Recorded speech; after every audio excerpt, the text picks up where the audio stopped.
Jadi saya itu diminta ketemu Pak Rosan di tengah-tengah pergolakan ini mau menuju ke sini. Pak Rosan minta saya gabung di 02. Saya sampaikan Pak Rosan, kenapa saya mesti gabung 02? Saya ini akademisi, saya ada di mana-mana. Toh saya bantu Pak Prabowo minta apa nih untuk bikin roadmap pertahanan kalau jadi presiden. Saya di tim itu Pak. Oke. Lalu dia bilang nggak bisa, harusnya Mbak Kolin lebih clear, pakai baju biru muda masuk.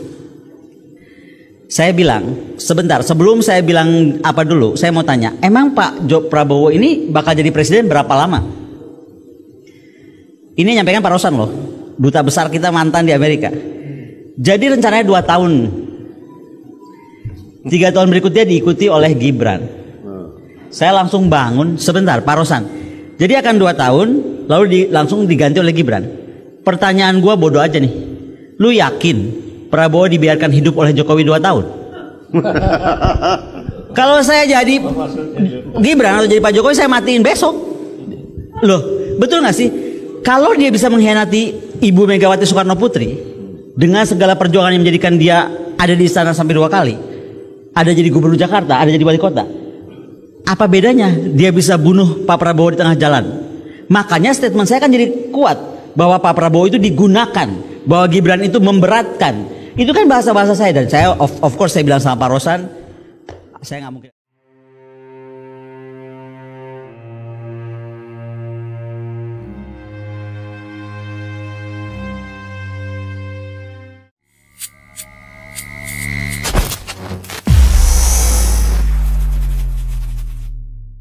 Bismillahirrahmanirrahim. Assalamualaikum warahmatullahi wabarakatuh. Semangat perubahan, salam kedaulatan rakyat. Banyak orang bilang kita akan dapat bonus demografi 2024. Ya tergantung pengelolaannya. Kalau pengelolaannya ala kerajaan, yang didahulukan keluarganya sendiri, bahkan penerusnya harus anaknya sendiri, ya mana mungkin dia bisa memikirkan rakyat banyak. Satu lagi, fisik seseorang itu hari ini, maksud saya ya, di masa kampanye ini akan menunjukkan bagaimana dia akan memimpin ke depan.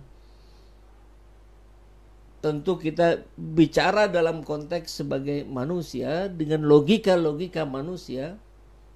Di luar tentu ada takdir Allah Subhanahu wa taala. Tapi kan kita diberikan akal ini untuk menentukan itu. Berikhtiar sesuai dengan nalar sehat kita. Nah, sekarang kalau kita dihadapkan pada seorang capres yang berjalan dengan gontai, ya, langkahnya gontai, wajahnya penuh kelesuan, tatapan matanya kosong. Ini baru kampanye, belum memimpin negara ini. Siapa yang saya maksud? Ya tentu Prabowo Subianto.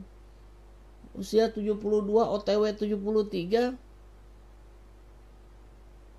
Tentu kembali lagi kita bukan bicara tentang usia, jatah usia dan sebagainya, tapi kan kita melihat indikator. Bugar tidak orang. Kan kita seringkali melihat Pak Prabowo itu jalannya saja dipapah dan agak pincang kakinya. Saya tidak membahas personal, saya bukan membahas untuk memojokkan secara pribadi Prabowo, bukan. Kita bicara tentang pemimpin negeri ini yang harus sehat, bugar. Karena tantangan negeri ini luar biasa besar. Kita dihadapkan pada tantangan global yang luar biasa. Belum persoalan dalam negeri yang tidak selesai.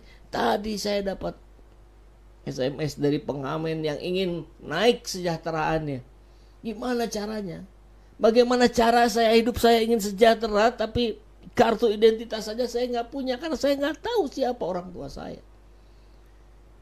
Kan ini yang begini-begini yang akan diselesaikan oleh Anies Rashid Baswedan. Perhatiin wajah Capres 02 ini blackout, cuma berpidato plus jingkrak-jingkrak tipis.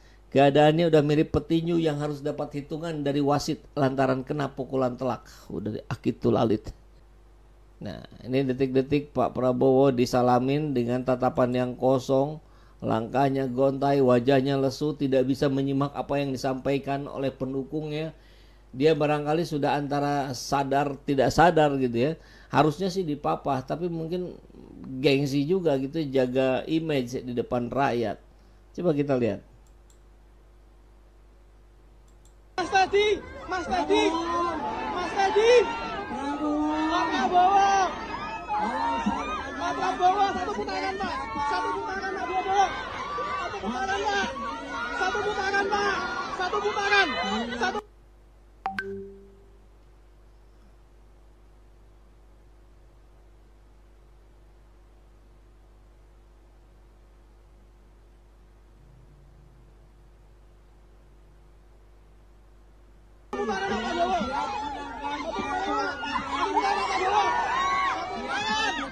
Mas Teddy, Mas Teddy, Mas Teddy. Lihat sekali lagi ya. Pak Prabowo, satu putaran Pak, satu putaran Pak Prabowo, satu putaran Pak, satu putaran. Lihat. Kasihan gak sih ngelihat ini? Siapa anaknya Pak Prabowo tuh? Kasihan gak sih lihat ini? Memang masa kampanye ini luar biasa. Apalagi nggak mau ngelepas jabatan menteri. Otomatis waktu cuma Sabtu Minggu nyelap-nyelip pakai anggaran negara, sedikit-sedikit kampanye terselubung, kan begitu. Baru Sabtu Minggu saja, ini luar biasa kelelahannya. Anies Baswedan tuh tiap hari, nggak kena weekend. Senin, Selasa, Rabu, Kamis, Jumat, Sabtu, Minggu, Senin, Selasa, Rabu, Kamis, Jumat, Sabtu, Minggu, Senin. Agendanya dipang-pang terus. Hari ini di sini, hari ini di sini, hari ini di sini. Ini kembali lagi ke Pak Prabowo. Saya sih nggak tega. Kasihan sekali. Pandangan matanya udah kayak ngelihat. Waduh.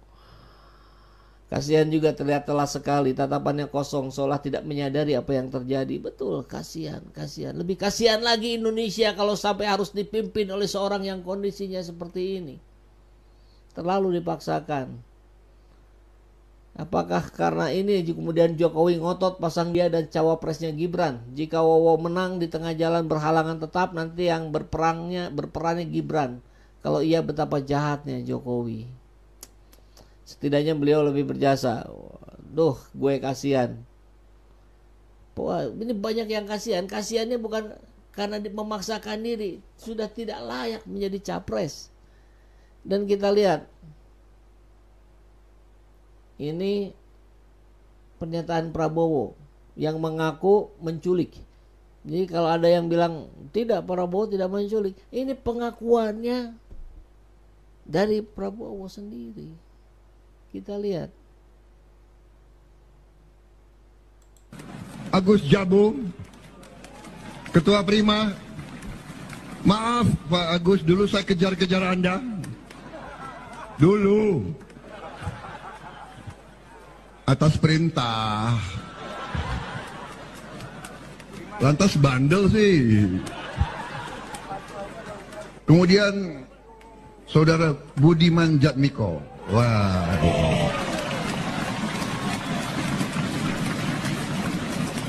Ini juga, sorry man, dulu gue kejar-kejar lo dulu juga.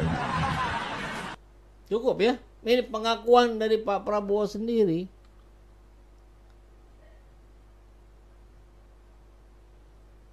Blundernya, satu di antara beberapa yang diculik kan hanya sepersekian, nggak sampai 15%. Itu artinya Budiman tidak mewakili. Kecuali 60-90 korban yang diculik menyetujui, masih ada jalan cerita lain. Menculik, lari ke luar negeri, takut istri rakus. Oke. Parah ya. Parah sekali.